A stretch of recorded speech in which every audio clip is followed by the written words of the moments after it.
नमस्कार दोस्तों, मैं सरिता।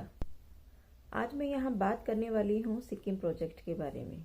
जी हाँ, इसी नाम से आजकल ये चर्चा बहुत ज़ोरों से है।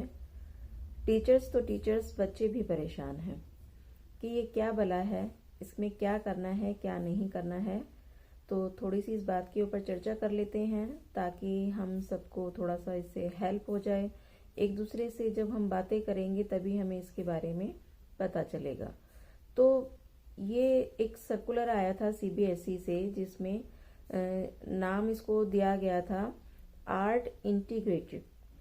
ठीक है, तो ये art integrated project 1st to 10th के लिए बेसिक रूप से इसको माना जा रहा है। तो इसीलिए 11th और 12th में टीचर्स को ये संशय है कि ये 11th या 12th में है या नहीं है। तो यहाँ दोनों के बारे में जो कंफ्यूजन है, तो इसके बारे में मैं ये कहना चाहूँगी कि 11th और 12th में लर्निंग है, प्रोजेक्ट नहीं है। जो प्रोजेक्ट है वो 1st to 10th है और जो आर्ट लर्निंग है वो 11th 12th में है। तो इसलिए हमें इसमें कंफ्यूजन करने की ज़रूरत नहीं है। वैसे तो ये जो था सर्कुलर वो पूरे साल के लिए था और हमें पूरे साल इसके बारे में बच्चों के साथ बात करनी थी, उनसे एक्टिविटी करानी थी। पर लेकिन कोरोना के चलते बहुत बुरा समय जो हमारे साथ बीता है, तो उसमें ना तो बच्चे स्कूल जा पा रहे हैं और हम भी अपना कार्य सही ढंग से नहीं कर पा रहे हैं और ऑनलाइन क्लासेस ही हो रही हैं सब बच्चों के लिए।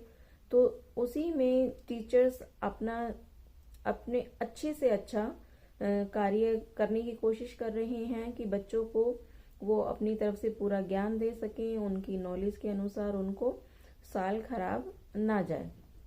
तो इसी के अंतर्गत हम सिक्किम का जो ये आर्ट इंटीग्रेटेड प्रोग्राम है उसको भी हम इसी के तहत पूरा करेंगे। तो इसके लिए ज़रूरी नहीं है कि मतलब हम बच्चों को स्कूल में बुलाएं। तो इसका उद्देश्य क्या है?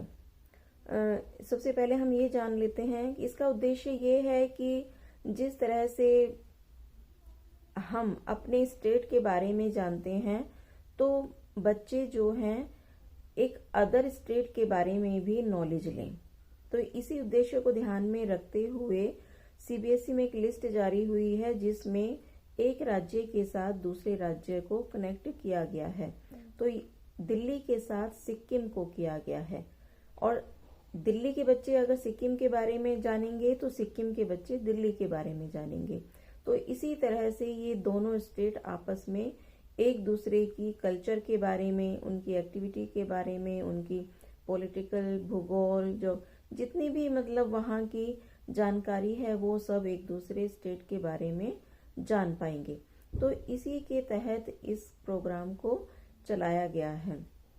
तो यहाँ पे हमारा जो मकसद है वो ये नहीं है कि हम सिक्किम की आर्ट को आगे बढ़ावा दे रहे हैं या हम सिक्किम की जो अदर एक्टिविटीज़ हैं या लैंग्वेज है या और ड्रेसअप है, जो कुछ भी है हम उसको प्रमोट नहीं कर रहे हैं और ना ही हम बच्चों की आर्ट को प्रमोट कर रहे हैं, बल्कि बच्चों के आर्ट के थ्रू हम सिक्किम के बारे में जान रहे हैं।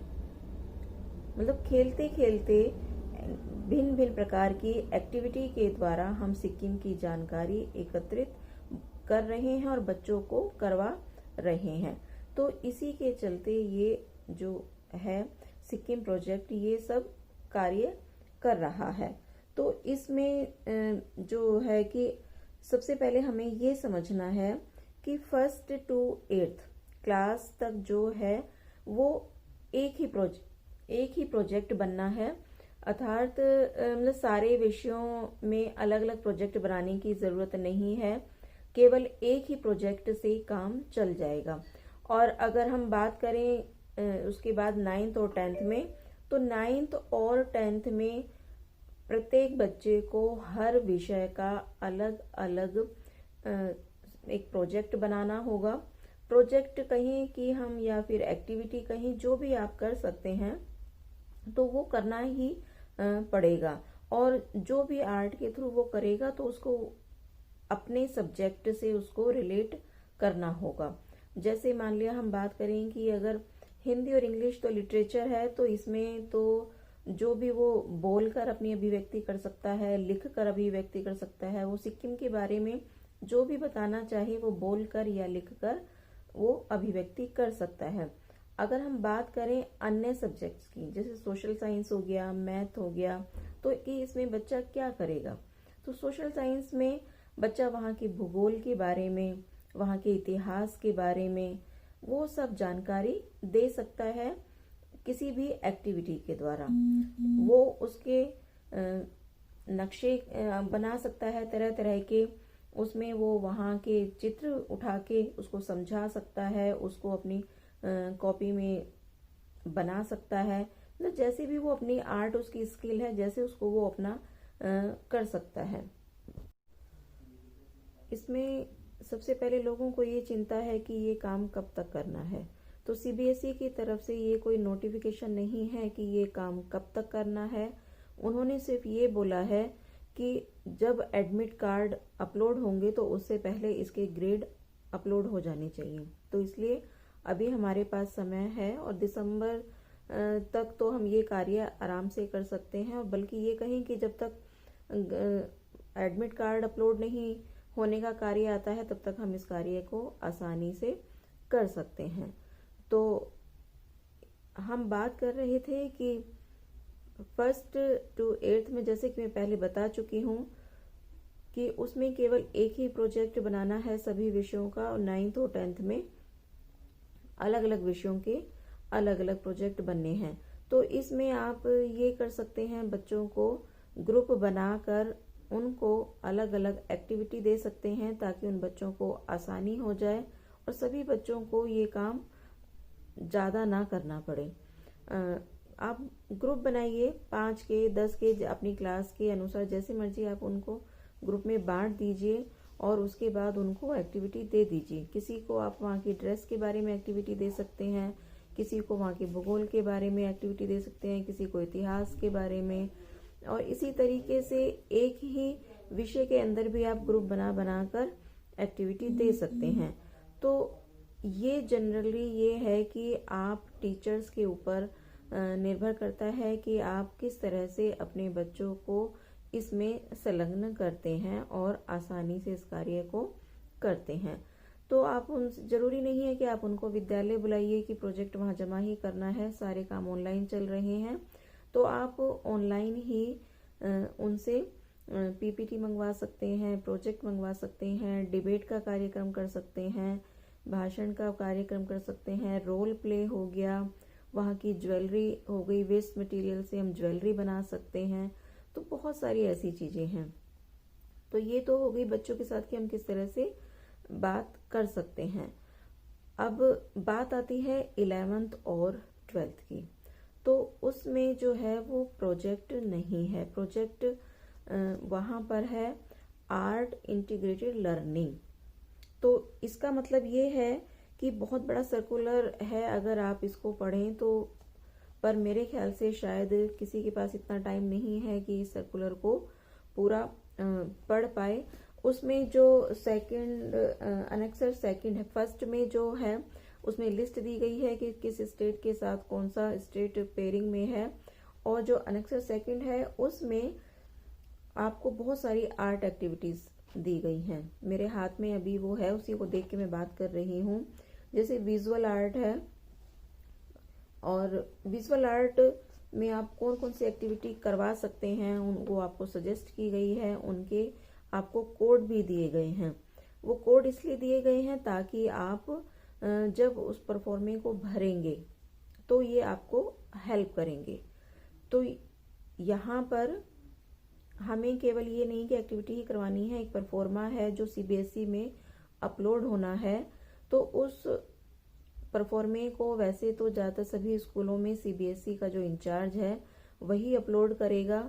तो ये कार्य करने से पहले सभी सीबीएसई के इंचार्ज को, या जो भी इसका इंचार्ज है, उसको एक बार साइट पर जाकर उस परफॉर्मे को खोल लेना चाहिए ताकि उन्हें पता चल सके कि कौन से पार्ट में क्या हमें मटेरियल वहाँ पे अपलोड करना है, तो उससे आसानी हो जाएगी सभी को, और उसी के अनुसार आप अपने विद्यालय में काम कर सकते हैं, जो कि सबके लिए बहुत ही आसान होगा।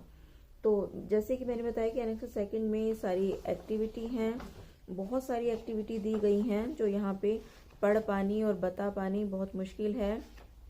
आप नेट पे देखेंगे तो वहाँ पर भी आपको ये मिल जाएगी, तो आप वहाँ से सर्च कर सकते हैं। ये सारी एक्टिविटी आपके विद्यालय में भी आपको सर्कुलर होगा, तो आप वहाँ से चेक कर सकते हैं। उसके बाद बात करें तो एनेक्स थर्ड में एक परफॉर्मा है, जिसमें आपका स्कूल का नाम है, एफिलिएशन नंबर है और name of the art teachers, maximum 12, मतलब उसमें आर्ट टीचर तो होगा ही होगा। तो इसके अलावा आप 11 टीचर्स के और नाम दे सकते हैं, वो आपके विद्यालय के जिनके भी आप देना चाहें, आपकी अपनी इच्छा पर होगा। और उसके बाद है उनके मोबाइल नंबर भी मांगे हैं टीचर्स के, जिन टीचर्स के आप नाम देंगे उनके मोबाइल नंबर भी आपको देने होंगे।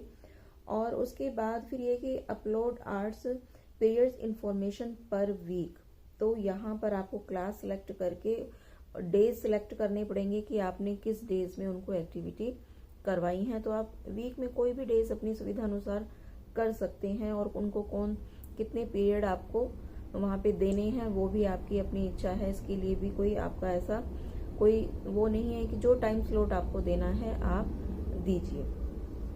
इसके बाद भी जो पार्ट इसके हैं 3, 4, तो उनमें आपको ये बताना है कि कौन सी क्लास में कौन सा टॉपिक कौन से सब्जेक्ट में चूज किया गया है। तो ये टीचर्स को यहाँ पर ध्यान देने की बात है कि वहाँ पर एक्टिविटी डिटेल मांगी गई है, तो वहाँ पर आपको ये ज़रूर बताना पड़ेगा सीबीएसई इंचार्ज को कि आपने अपनी क्लास में अपने सब्जेक्ट के तहत कौन सा टॉपिक करवाया है। तो वो चीज़ क्लियर होनी चाहिए सबको, तो फिर ये प्रोफोर्मा आसानी से आप भर सकते हैं। तो ये तो हो गई प्रोफोर्मा जो भरना है सीबीएसई में, ये काम पूरा हो जाएगा आपका। इसमें कोई ऐसी घबराने वाली बात नहीं है। एक बार आप उस प्रोफोर्मा को खोलेंगे तो आपको सारी चीज़ें बहुत ही आसान लगेंगी। अब बात आती है बच्चों के लिए कि बच्चे 11th 12th में ज़्यादातर बच्चों ने पीपीटी और स्लाइड शो बहुत आसानी से बना सकते हैं। आजकल के बच्चे हमसे बहुत आगे हैं, आप केवल उनको हिंट दीजिए जरा सा, वो आपके लिए बहुत अच्छा कार्य करके देंगे। तो मतलब उनके अंदर जो स्किल्स हैं वही हमें इस प्रोग्राम के तहत आगे लानी है कि हमें उनको कुछ नहीं सिखाना है, उनके अंदर जो है उसको उभारना है, उसको हमें सामने लेके आना है कि वो उनके अंदर जो स्किल है उस स्किल के तहत वो सिक्किम के बारे में जो भी नॉलेज हमें दे रहे हैं वो किस तरह से हमारे सामने वो प्रेजेंट कर रहे हैं। तो उसी के अनुसार हमें उनके मार्क्स या ग्रेड जो भी है वो लगाने हैं। तो हर एक बच्चे का जैसे जैसे हमारे पास काम आता जाएगा हम उनके ग्रेड लगाते चले जाएंगे। तो यही सब कुछ इस प्रोग्राम में है। तो आप जब इसको स्टार्ट कर देंगे करना तो कोई ऐसा मुश्किल काम नहीं है। ये काम हम पहले भी करते आए हैं, हमारे बच्चे पहले भी करते आए हैं। इको क्लब है, को स्कॉलिस्टिक एक्टिविटी होती थी, वो सब बच्चों ने स्कूल में करी हैं। अदर एक्टिविटीज़ बहुत ही करते रहे हैं बच्चे, ऐसी बात नहीं है, हम सब उनको कराते रहे हैं। तो ये कार्य भी बहुत अच्छे से और बहुत ही सुंदर ढंग से हो जाएगा। तो चलिए, मैं कोशिश मैंने अपनी तरफ से की है कि मैं जितनी जानकारी मुझे थी कि मैं आपको दे सकूं, उससे अगर आपको कुछ हेल्प मिलती है तो मुझे बहुत अच्छा लगेगा। नमस्कार।